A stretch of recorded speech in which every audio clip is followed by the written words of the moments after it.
방금 백악관에서 도널드 트럼프 대통령과 회의를 마쳤습니다. 그는 나토 회원국들의 불만을 드러냈는데 회의 분위기는 어땠고 탈퇴 의사를 밝혔나요?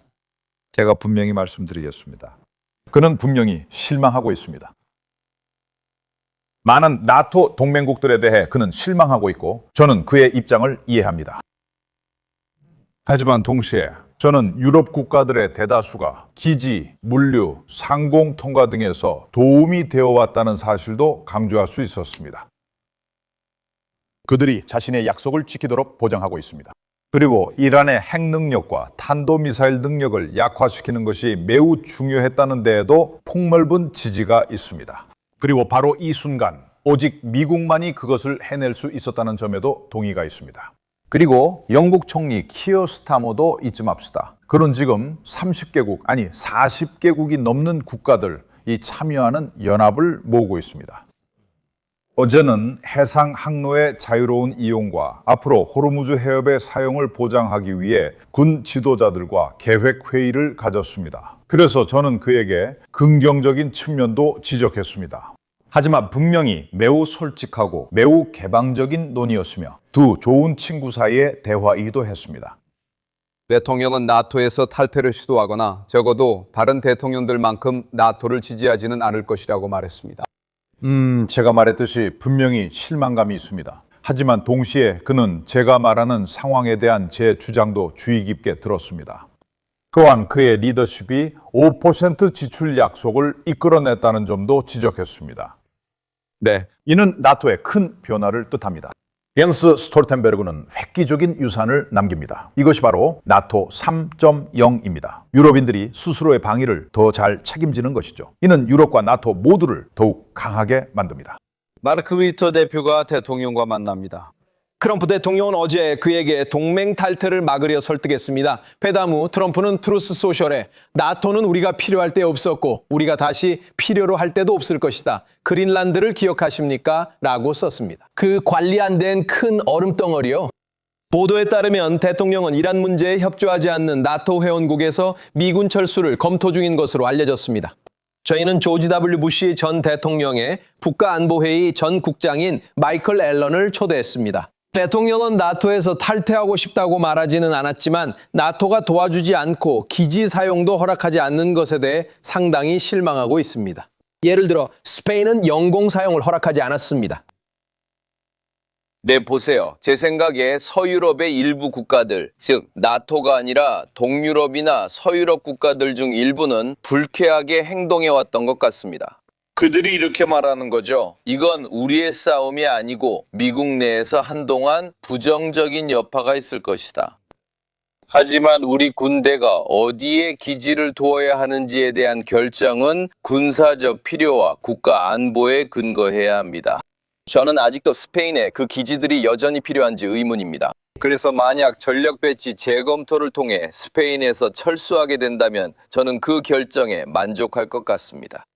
하지만 저는 독일에서 철수하려고 한다면 걱정이 될 것 같습니다. 이탈리아에서 철수하려고 해도 걱정이 될 것 같습니다. 진짜 책임이 있는 사람들에게 책임을 돌립시다. 그들은 서유럽의 중도좌파 정부들이지 나토가 아닙니다. 이탈리아는 우리가 시칠리아 기지를 사용할 수 없다고 말했습니다. 우리가 왜 이걸 위해 돈을 내고 있죠? 우리가 그들에게 알리지도 않았고 처음부터 참여시키지도 않았는데 그들이 삐치고 소란을 피우고 싶다면 괜찮습니다. 하지만 우리에게 기지 사용을 허락하지 않는 건 완전히 용납할 수 없습니다. 그리고 아무도 이걸 잊지 않을 겁니다. 로널드 레이건도 이 문제를 다뤘었죠. 맞죠? 네, 그가 그렇게 했습니다. 유럽은 예전에도 이런 행동을 했으니 이제 끝내야 합니다. 특히 이탈리아는 비교적 우호적인 정부를 가지고 있는데도 그렇습니다. 우리는 그들에게 이런 극한 상황에서는 우리 편에 서야 한다는 것을 설명할 수 있어야 합니다. 이것은 분명히 부정적인 영향을 미칠 것입니다. 그들은 미래의 비상사태에서 역할을 하기 위해 방위산업 기반에 투자함으로써 이를 보상해야 합니다. 왜냐하면 결국에는 브라이언, 그들의 역량이 상당히 제한적이기 때문입니다. 아마도 그들은 호르무즈 해협을 호위하거나 감시하는 데 참여할 수 있을 것입니다. 우리가 이 휴전 기간을 넘길 수 있다고 가정한다면 말이죠. 하지만 그들은 그 일에 능숙하지 않고 미국과 같은 역량도 없으니 처음부터 그들의 유용성에 대해 착각해서는 안 됩니다. 기억하세요. 그들은 우크라이나 러시아 전쟁에서 배우지 못했고 드론 준비도 안 됐습니다. 유럽에서는 샤헤드 드론의 가까운 위협과 치명성, 그리고 그것이 우크라이나와 러시아 전쟁에서 어떤 역할을 하는지 지켜보고 있습니다. 이제 비즈니스 인사이드에 따르면 그들은 서둘러 계획을 세우고 있습니다.